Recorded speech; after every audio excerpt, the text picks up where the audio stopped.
जहां देश corona virus से जूझ रहा है, वहीं दूसरी जगह देश की छवि कुछ इस तरह से हो चुकी है कि यहां पर हम अपने बेटियों को भी नहीं बचा सकते और सरकार बस देखती रह जाती है। इंसाफ तो दूर की बात है, देश को मजहब के नाम पर बांटा जा रहा है। इस तरह की चीजें बाहर आ रही हैं, लेकिन इसी बीच कुछ ऐसी चीजें भी हैं जो देश की असली पहचान है।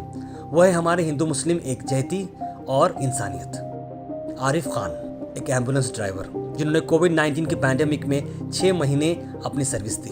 अफसोस भरी बात यह है कि वो अब इस दुनिया में नहीं रहे। तो आखिर कौन है ये आरिफ खान और हमने इसकी स्टोरी क्यों बनाई? अगले 5 मिनट इसे देखना बहुत ज़रूरी है, क्योंकि आपकी हिम्मत अफजाई की सख्त से सख्त ज़रूरत है लोगों को। आरिफ खान शहीद भगत सिंह सेवा दल के एम्बुलेंस ड्राइवर थे।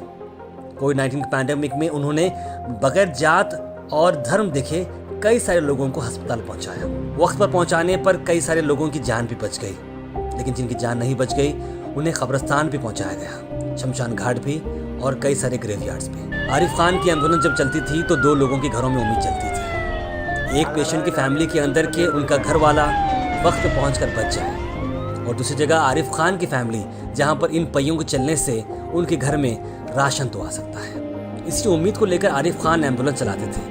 एक तरफ उनके घर की ज़रूरतें भी पूरी हो जाए और साथ ही साथ देश के लिए और सोसाइटी के लिए कुछ काम हो जाए। लॉकडाउन के बाद घर पर कोई इनकम नहीं आ रही थी। 2 जवान बेटे जॉबलेस हो चुके थे। कमाने का एक ही जरिया था आरिफ खान को रिस्क लेकर एम्बुलेंस चलाना, वो भी कोविड-19 की। आरिफ खान जैसे कई सारे ड्राइवर्स हैं जो सुबह शाम अपनी जान जोखिम में डालते हैं। जहां कब्रिस्तान या ग्रेवयार्ड्स में रिश्तेदार या सगे भाई बॉडी को छीनने से डरते हैं, वहां पर कई बार आरिफ खान जैसे लोग अंतिम संस्कार करते हैं। आरिफ खान कुल मिला के 16,000 के करीब कमाते थे, जिसमें से 9,000 रुपये तो उनका घर का किराया था, और कई गरीब सारे लोगों को वो पैसे भी नहीं लेते थे। कोई सरकार कोई मदद करे इन बच्चों की, ना केजरीवाल साहब सुन रहे, ना कोई नेता सुन रहे, ना कुछ तो इन बच्चों का कुछ करे। बेरोजगार बैठे हुए, एक बच्चे की तो हमारी आँख भी नहीं है, उसकी पत्थर की आँख डली है। कुछ तो सरकार हेल्प करे, इनकी मदद करे। हैं आँख नहीं उस बच्चे की, हालात ऐसे। अब हमारी वो बैठी भाभी, उनके ऊपर क्या गुजरेगा, कैसे अब आगे कुछ करेंगे? अब आगे हर महीने किराए का भी होता है, कहाँ से वो किराया देंगे, कहाँ से क्या करेंगे बताइए? सरकार आपकी कोई मदद अभी तक नहीं आई है। एक अफसोस भरे दिन 1 अक्टूबर को आरिफ खान को तेज बुखार चढ़ गया, और उसके बाद दिन ब दिन उनकी तबीयत खराब होती गई। सैचुरेशन लेवल उनका 60 से 65 हो गया था। 10 अक्टूबर को उन्होंने अपने आखिरी सांसें ली।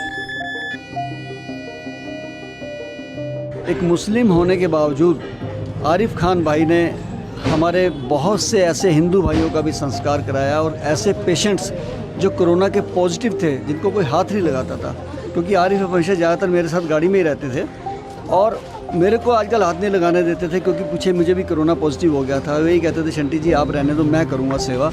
आरिफ खान को शायद बड़े पॉलिटिशियंस या बड़े लीडर के जैसा गार्ड ऑफ ऑनर तो नहीं मिलेगा, लेकिन आपकी इस वीडियो को शेयर करने से कई सारे लोगों के दिलों में जो जज्बा पैदा होगा वो गार्ड ऑफ ऑनर से बढ़कर है। हमारी गो हैज़ दिल्ली की टीम ने खास एक्सक्लूसिव इंटरव्यू ली आरिफ खान के फैमिली मेंबर्स के साथ। आइए देखते हैं वो स्पेशल रिपोर्ट। नमस्कार, सत श्री अकाल, अस्सलाम वालेकुम। अब आप सोच रहे होंगे कि मैंने ये तीनों चीज़ें क्यों कहीं, क्योंकि जिस घर में मैं बैठी हूँ, जब उसने भेदभाव नहीं किया तो मेरा तो कोई हक नहीं बनता कि मैं भेदभाव करूँ। इस वक्त हम मौजूद हैं सीलमपुर में। जिनकी मैं बात करने जा रही हूँ वो है आरिफ खान, जिन्होंने कोरोना से लड़ते लड़ते, कोरोना के मरीज़ों को के साथ लड़ते लड़ते, उनको उनकी अर्थियों को सहारा देते देते, हर आर्थिक मदद करते करते अपनी जान गंवा दी। उनके जज्बे को सलाम। आज हम उनके परिवार से बात करने जा रहे हैं कि किस तरह से वो 6 महीने से अपने घर से, अपने परिवार से दूर थे, और जब वो आखिरी वक्त में उनसे मिले तो वो इस दुनिया को ही अलविदा कह गए। जब से कोरोना वायरस का चल रहा है, जब से पापा वहीं काम कर रहे हैं,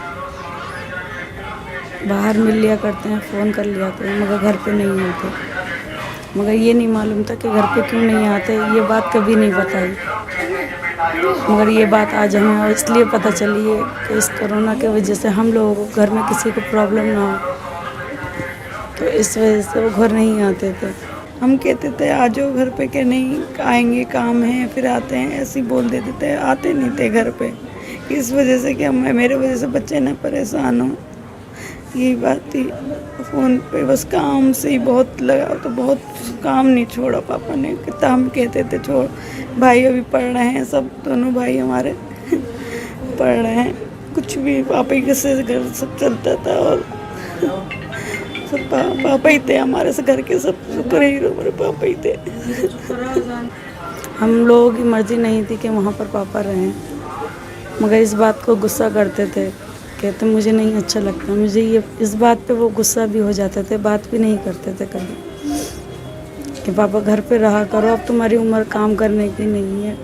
कह रहे नहीं, मेरे जब मैं कुछ नहीं करूँगा तो घर कैसे चलेगा। मैं कोई बात नहीं, ऊपर वाला बहुत बड़ा है, कभी तो परेशानियाँ दूर होंगी, मगर कभी वहाँ जाने के लिए नहीं कहते थे। कि मुझे इतनी सालें हो गई सेवा दल में रह, जब से शुरू हुई है और अब तक सेवा ही करते रहे हमेशा।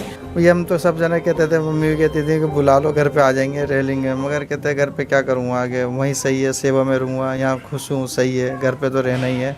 ये भी घर है मेरा, एक सेवा करना है जो संटी जी के पास रह रहे थे। अब तो ऐसा लग रहा है बहुत बड़ा हमारा पहाड़ टूट गया, अब कोई नहीं है हमारा, ऐसा लगता है।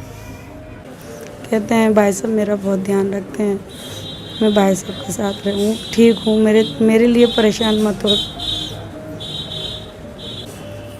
मगर ये नहीं मालूम था कि पापा हमें ऐसा छोड़ के चले जाएंगे, क्योंकि हम बिल्कुल ही नहीं, पापा के बगैर हम नहीं रह सकते अपने। ये हम जानते हैं हम कैसे रहते हैं, या मेरी मम्मी जानती हैं वो कैसे रहे।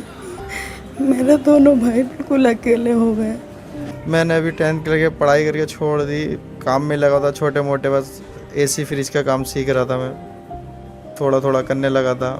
भाई मेरा 8 महीने से बैठा हुआ है, जब से कोरोना टाइम चल रहा है, ये वो कुछ नहीं कर रहे, बस घर के पापा के ऊपर ही सब कुछ था, पापा ही सब संभाल लेते। तो आप हमारे चैनल के माध्यम से सरकार से क्या गुजारिश करना चाहेंगे? हम यही कहना चाहेंगे हमारे बच्चों का कुछ देखें, कुछ कर दें, इनके कुछ नहीं कहीं छत दे दें, बच्चों को हमारी नौकरी लगा दें, जो अपने बाप को आगे याद भी कर सके हमारे पापा हमारे लिए कुछ कर गए। जब उन्होंने अपनी 35 साल ऐसे गुजारे तो उनका कुछ तो होना चाहिए बच्चों पे, ताकि ये भी आगे हिम्मत बांधे कि हमें भी सेवा का मौका मिले कहीं, तो वो भी सेवा करें। जब हमारे लिए सरकार नहीं करेगी तो इन बच्चों की हिम्मत आगे कैसे बढ़ेगी। मैं इस वक्त आरिफ खान साहब के घर पे मौजूद हूँ और मैं दिल्ली सरकार से गुजारिश करती हूँ कि प्लीज़ आप इनकी फैमिली के लिए कुछ करें। इन बच्चों के सर से इनके बाप का साया जा चुका है, जिन्होंने बिना किसी फ़र्क के, ना हिंदू देखा, ना मुसलमान देखा, ना कोई जाति देखी, ना कोई धर्म देखा, उन्होंने अपनी 35 साल इस सेवा में लगा दिए, लोगों की सेवा में लगा दिए, और सेवा करते करते, कोरोना से जंग लड़ते लड़ते वो इस दुनिया को अलविदा कह चुके हैं। मैं गुजारिश करती हूँ आपसे, मैं गुजारिश करती हूँ केजरीवाल साहब से, मैं गुजारिश करती हूँ मोदी सरकार से कि आप इनके परिवार को सहारा दें, इनके परिवार को नौकरियाँ दें। कैमरामैन में हविश के साथ अर्श इकबाल।